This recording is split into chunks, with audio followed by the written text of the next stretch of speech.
নির্বাচন নিয়ে এত অস্থিরতার কিছু নাই বন্ধুগণ। নির্বাচন করবেন, প্রস্তুতি নেন, মাঠে থাকেন, সংগঠন করেন, কিন্তু পৃথিবীর ইতিহাসে স্বাভাবিকভাবেই এরকমের গণ অভ্যুত্থান গণবিপ্লবের পরে পরাজিত শক্তির অস্তিত্ব বিপ্লবীরা রাখে না। যদি আপনি রাখেন, এরাই আপনার জন্য ভবিষ্যতে কাটা হয়ে দাঁড়াবে, যন্ত্রণায় ভোগাবে। কাজেই আওয়ামী লীগ নিষিদ্ধের জন্য অন্যান্য রাজনৈতিক দলকে আমরা অনুরোধ করব, আওয়াজ তুলেন। নির্বাচন নিয়ে যত আওয়াজ দেখি, আওয়ামী লীগের বিরুদ্ধে তত আওয়াজ দেখি না। এবং নির্বাচনের আগে অবশ্যই কাঙ্ক্ষিত সংস্কার করতে হবে।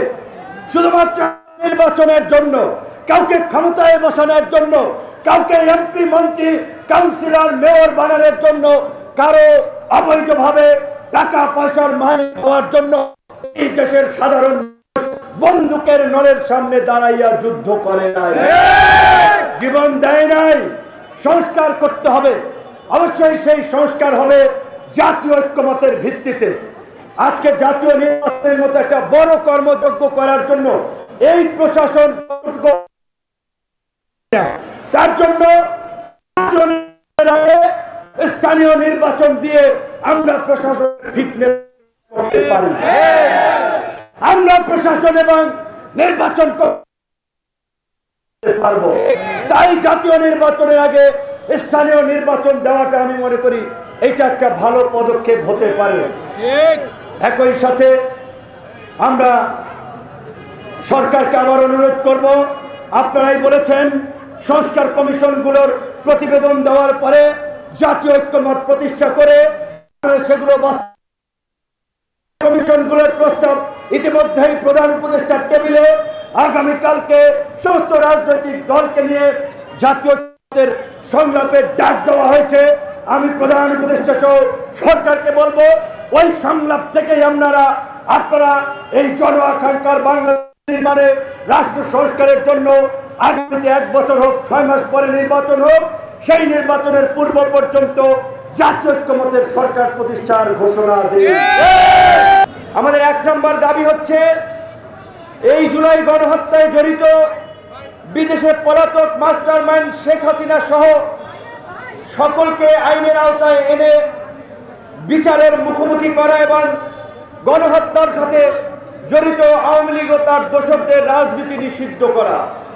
আমাদের 2 নম্বর দাবি হচ্ছে, জুলাই আগস্টের বৈষম্য বিরোধী ছাত্র আন্দোলন সহ বিগত 16 বছরের গণতান্ত্রিক লড়াই সংগ্রামে আহত এবং নিহতদের সঠিক তালিকা তৈরি করে ক্ষতিপূরণ এবং আহতদের যথাযথ চিকিৎসা নিশ্চিত করা।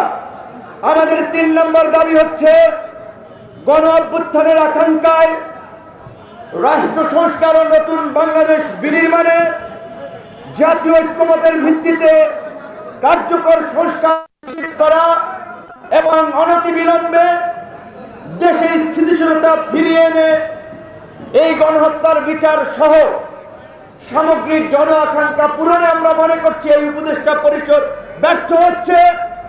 এই উপদেষ্টা পরিষদের পুনর্গঠন। আমাদের 4 নম্বর দাবি হচ্ছে, বিগত 16 বছরে ফ্যাসিবাদের আমলে উন্নয়নের নামে দুর্নীতি, লুটপাট, অর্থ পাচার, রাজনৈতিক দুর্বৃত্তায়নের সাথে জড়িত ছিল যারা, তাদের বিচার নিশ্চিত করা এবং তাদের সম্পদ বাজেয়াপ্ত করা। আমাদের 5 নম্বর দাবি হচ্ছে, বিগত 16 বছরে ফ্যাসিস্ট হাসিনার রেজিমে যারা গুম, খুন, বিচার বহির্ভূত হত্যা সহ 2014, 18 এবং 24-এর ভুয়া নির্বাচনের আয়োজনের সাথে জড়িত ছিল, তাদেরকে আইনের আওতায় নিয়ে আসা। আমরা খুব আশ্চর্যভাবে লক্ষ্য করেছি, গণ অভ্যুত্থান পরবর্তী বিপ্লবী সরকার নিয়ে জনগণের আকাঙ্ক্ষা থাকলেও এই সরকারের মন্থর গতি, এই সরকারের সিদ্ধান্তহীনতা এবং একটা সিন্ডিকেটের সরকার গঠিত হয়ে জন আকাঙ্ক্ষা পূরণে তারা ব্যর্থতার পরিচয় দিচ্ছে, যার ফলে আজকে এই বিপ্লবের 6 মাস পরে ছাত্র কিংবা জনতা কাউকে যাওয়া লাগে এই গণ অভ্যুত্থানকারীদের আস্তানা গুড়িয়ে দিতে, কাউকে নামাগে তাদেরকে গ্রেপ্তারের দাবিতে, কাউকে রাজপথে নামা লাগে তাদের নিষিদ্ধের দাবিতে।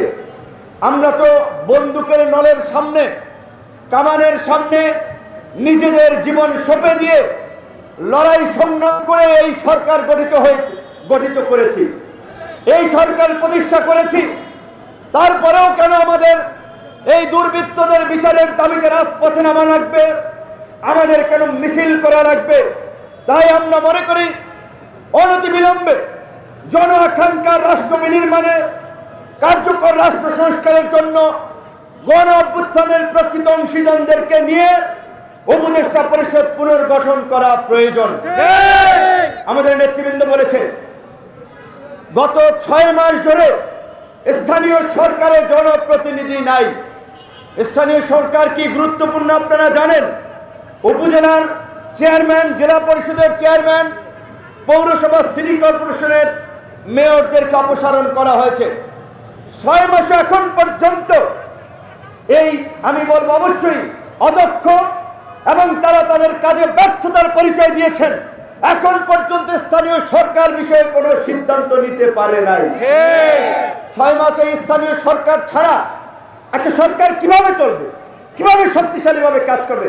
জনসেবা নিশ্চিত করতে স্থানীয় সরকারই হচ্ছে উন্নয়নের মূল কেন্দ্রবিন্দু। সেখানে এখন পর্যন্ত স্থানীয় সরকার নিয়ে সরকার সিদ্ধান্তই পৌঁছাতে পারে না, একটা অদক্ষ সরকার। তাহলে এই সরকার, স্থানীয় এই পৌরসভা, সিটি কর্পোরেশন চলবে কিভাবে? জনগণ সেবা পেতে ভোগান্তি হচ্ছে।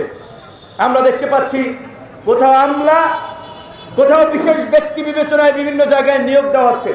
শুনতেছি উপজেলা পৌরসভায় প্রত্যেক জায়গায় নাকি এরকম বিশিষ্ট ব্যক্তি ক্রাইটেরিয়ায় নিয়োগ দেওয়া হবে। বিশিষ্ট ব্যক্তি ক্রাইটেরিয়ায় নিয়োগটা যে দেবেন, বিশিষ্ট ব্যক্তিটা সিলেক্ট করবে কে? কোন অথরিটি? এই সমস্ত ভাওতাবাজি চলবে না। পরিষ্কার ভাবে আমরা বলছি, আগামী 2-3 মাসের মধ্যে স্থানীয় নির্বাচন দিয়ে দেন। এবং এই যে জেলা পরিষদ, উপজেলা পরিষদের চেয়ারম্যানদেরকে সরানো হয়েছে, পৌরসভা, সিটি কর্পোরেশনের মেয়রদেরকে সরানো হয়েছে, অথচ ইউনিয়ন পরিষদের চেয়ারম্যানদেরকে আবার রেখে দিয়েছেন। আবার এই যে আমাদের গণ অভ্যুত্থানের আমরা যারা অংশীদার, যারা চেতনার কথা বলি, বিপ্লবী দাবি করি, তারা অনেকে কিন্তু দল ভারী করতে এই সমস্ত চেয়ারম্যান, মেয়র তাদেরকে কিন্তু শেল্টার দিচ্ছে। এই অপারেশন ডেভিল হান্ট কিংবা এই যে বিভিন্ন ভাবে যারা গ্রেপ্তার হচ্ছে, খোঁজ নিয়ে দেখেন থানায় কারা ছাড়াতে যাচ্ছে। এমনকি এদের মামলাগুলো জামিনের জন্য কোর্টে কারা দাঁড়াচ্ছে। আন্দোলন সংগ্রাম করেছি, জীবন দিয়ে রক্ত ঝরিয়েছি, জেল খেটেছি। বিপ্লবের পরে নানান সুবিধাবাদী, সুবিধাভোগী বিপ্লবী তৈরি হয়েছে। কেউ কোর্টে ব্যবসা করছে, কেউ থানায় ব্যবসা করছে, কেউ ইউনো অফিসে ব্যবসা করছে, কেউ ডিসি অফিসে ব্যবসা করছে। এই বিপ্লবের নামের নব্য ব্যবসায়ীদেরকে আপনাদেরকে রুখে দিতে হবে। এই দেশের একমাত্র রাজনৈতিক দল গণ অধিকার পরিষদ, যারা কোনো সরকারি সুবিধা, গোয়েন্দা সংস্থার প্রেসক্রিপশন, বিদেশি মিশনের পরামর্শে তৈরি হয় নাই। জনগণের চাহিদা অনুযায়ী, জনগণের আকাঙ্ক্ষা অনুযায়ী রাজপথে ধারাবাহিকভাবে গত 7-8 বছরের আন্দোলন সংগ্রামে দিয়ে এই গণ অধিকার পরিষদ গড়ে উঠেছে। কাজে আমরা মনে করি আজকে জন আকাঙ্ক্ষা পূরণে এই ভাওতাবাজি এবং ভণ্ডামির রাজনীতির মুখোশ উন্মোচন করার জন্য এবং ফাঁসিবাদী শক্তি নির্মূল না হওয়া পর্যন্ত গণ অধিকার পরিষদকে রাজপথে সোচ্চার ভূমিকা পালন করতে হবে। তাই আগামী 19 তারিখের জেলাব্যাপী কর্মসূচিতে লিফলেট এবং গণসংযোগের মাধ্যমে দেশবাসীকে কানেক্ট করে পরবর্তীতেও নিষিদ্ধের জন্য প্রয়োজনে আমরা টানা অবস্থান কর্মসূচি ঢাকায় পালন। কিন্তু আমাদের পরিষ্কার কথা, আওয়ামী লীগ নিষিদ্ধের প্রশ্নে গণ অধিকার পরিষদ আপোষ করবে না। প্রয়োজনে যারা আপোষ করবে আমরা তাদের বিরুদ্ধে দাঁড়াবো। ভোটের রাজনীতির জন্য আপোষ করবেন, ব্যবসা বাণিজ্য ধান্দাবাজির জন্য আপোষ করবেন। এই আপোষ যারা করছে গণমাধ্যমের বন্ধুদেরকে বলবো আপনারা এইগুলা নিয়ে একটু আওয়ামী লীগের নেতারা বিভিন্ন ব্যাংকের পরিচালক ছিলেন, চেয়ারম্যান ছিলেন, বিভিন্ন আর্থিক প্রতিষ্ঠানের দায়িত্ব ছিলেন। এই অভ্যুত্থানের পরেও তবিয়াতে থেকে চেকের মাধ্যমে বিভিন্ন ব্যক্তিকে ব্যবহার করে হাজার হাজার কোটি টাকা উঠিয়ে নিয়ে গেছে। আপনারা জানেন, এই খবর তো আম জনতা আমরা রাখি না।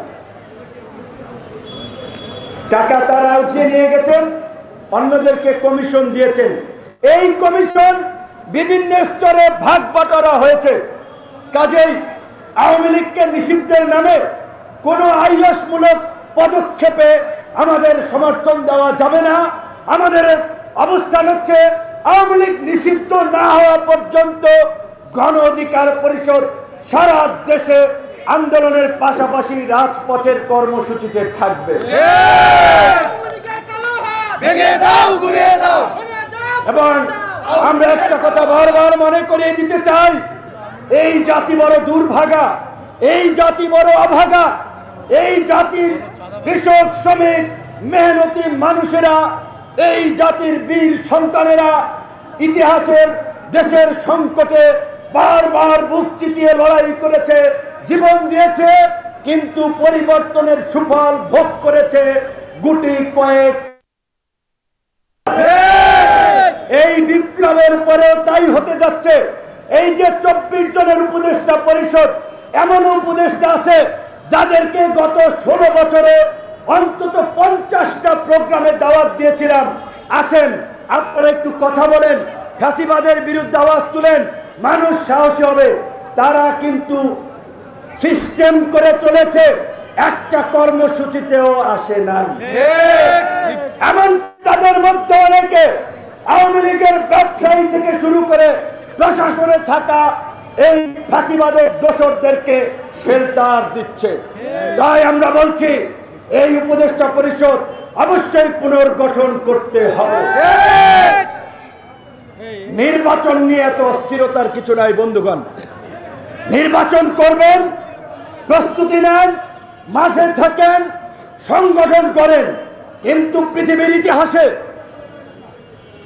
স্বাভাবিকভাবেই এরকমের গণ অভ্যুত্থান, গণবিপ্লবের পরে পরাজিত শক্তির অস্তিত্ব বিপ্লবীরা রাখে না। যদি আপনি রাখেন, এরাই আপনার জন্য ভবিষ্যতে কাটা হয়ে দাঁড়াবে, যন্ত্রণায় ভোগাবে।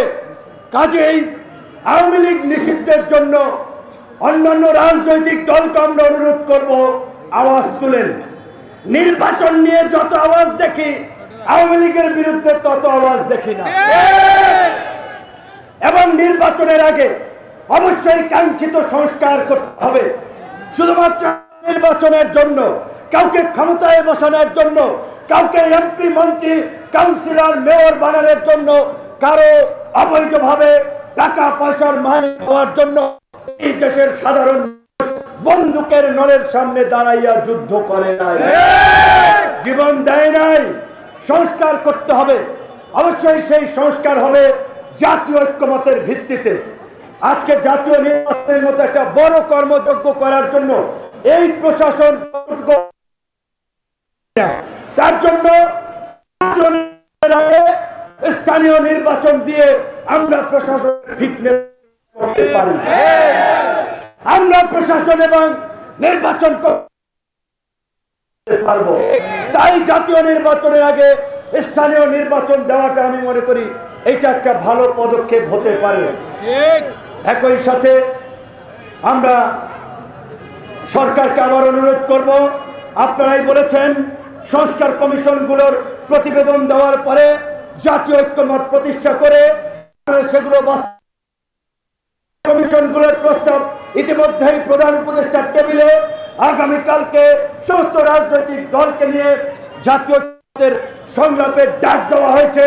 আমি প্রধান উপদেষ্টা সহ সরকারকে বলবো, ওই সংলাপ থেকেই আপনারা এই জন আকাঙ্ক্ষার বাংলাদেশ নির্মাণে, রাষ্ট্র সংস্কারের জন্য আগামীতে 1 বছর হোক, 6 মাস পরে নির্বাচন হোক, সেই নির্বাচনের পূর্ব পর্যন্ত জাতীয় ঐক্যমত্যের সরকার প্রতিষ্ঠার ঘোষণা দিন।